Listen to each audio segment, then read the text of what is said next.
के इस वीडियो में हम लोग प्रश्नावली 5.1 का क्वेश्चन नंबर फर्स्ट का फोर्थ क्वेश्चन सॉल्व करेंगे। क्वेश्चन नंबर फर्स्ट में 4 क्वेश्चन दिया गया था और बोला गया था कि इनमें से कौन सा एपी में है अर्थात समांतर श्रेणी में है, इसी को बताना है। तो चलिए पहले का फोर्थ क्वेश्चन हम लोग देखते हैं क्या दिया है। क्वेश्चन दिया है खाते में प्रत्येक वर्ष का मिश्र धन जबकि 10,000 रुपये की राशि 8% वार्षिक की दर से चक्रवृद्धि ब्याज पर जमा की जाती है। तो चलिए इसको हम लोग करते हैं सॉल्व। सॉल्यूशन में लिखेंगे पहले वर्ष की जो राशि है वह 10,000 है जो कि क्वेश्चन में दिया है यहाँ पे। उसके बाद कह रहा है कि चक्रवृद्धि ब्याज लगाया जाता है। तो दूसरे वर्ष का चक्रवृद्धि ब्याज क्या होगा? एक तो होता है साधारण ब्याज और एक होता है चक्रवृद्धि ब्याज। तो चक्रवृद्धि ब्याज में क्या होता है, ब्याज पर भी ब्याज लगाया जाता है। मूलधन में ब्याज ऐड कर देंगे, उसके बाद फिर जो ब्याज होगा उसमें ऐड करके उस पर भी ब्याज लगेगा, अर्थात ब्याज का ब्याज उस पर लगता है। तो उसी को कहते हैं चक्रवृद्धि ब्याज।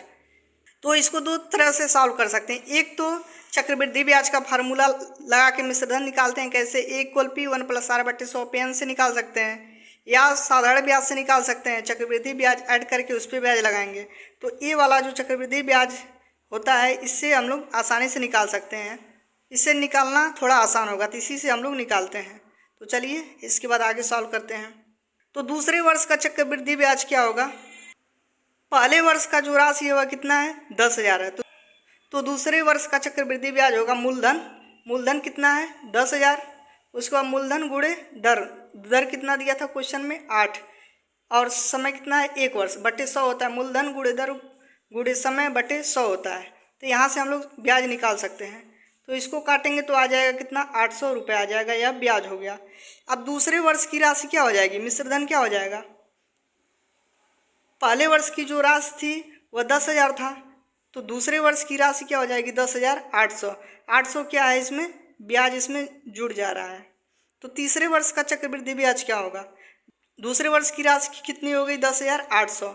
इसमें ब्याज भी ऐड है तो ब्याज पर ही तो ब्याज लगता है चक्रवृद्धि ब्याज में। तो इसको नहीं लिखेंगे, 10,000 को नहीं लेंगे, मूलधन के स्थान पे 10,800 लेंगे क्योंकि चक्रवृद्धि ब्याज ज्ञात करना है।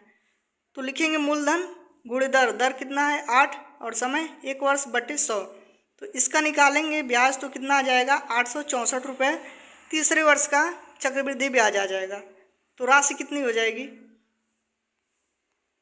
तो तीसरे वर्ष की जो राशि हो जाएगी वह 10,800 कितना था? दूसरे वर्ष का राशि था, तो इसमें 864 ऐड कर देंगे, यह ब्याज है। तो कितना हो जाएगा? 11,664 रुपये यह मिश्रधन हो गया तीसरे वर्ष का। यही क्या है? इसका मूलधन। और दूसरे वर्ष का मिश्रधन 10,800 है। तो यह एक सीरीज मिलती है हमको। एक तो पहले वर्ष का था राशि कितना? 10,000। दूसरे वर्ष का 10,800 और तीसरे वर्ष का मिला है 11,664। इसी तरह से निकालते जाएंगे। तो 2 ही 3 टर्म में हम लोग पता कर सकते हैं एपी में है कि नहीं। तो आगे इसको सॉल्व करते हैं। अब इसको मान ले रहे हैं कि यह A1 है और यह A2 है और यह A3 है। अब सर्वांतर इक्वल क्या होता है? सर्वांतर D इक्वल क्या होता है? इन दोनों बीच का जो डिफरेंस होगा। तो A2 - A1, इसको A2 है तो A2 की वैल्यू 10,800 है, माइनस A1 की वैल्यू कितना है? 10,000, उसको घटा देंगे तो डिफरेंस कितने का है? 800 का। तो इसका डिफरेंस 800 आ गया। फिर उसके बाद इसके बीच का डिफरेंस निकालेंगे सर्वांतर। तो A3 - A2 लिखेंगे।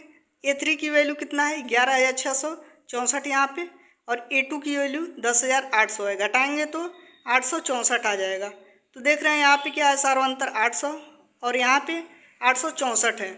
तो सर्वांतर तो सेम नहीं है। जब सेम नहीं आता है तो क्या कहते हैं?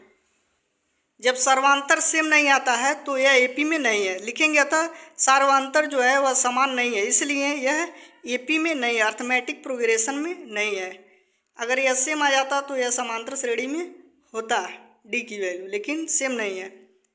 इस तरह से बहुत ही आसान तरीके से इस क्वेश्चन को हम लोग सॉल्व कर सकते हैं। Thanks for watching this video. Please like and subscribe.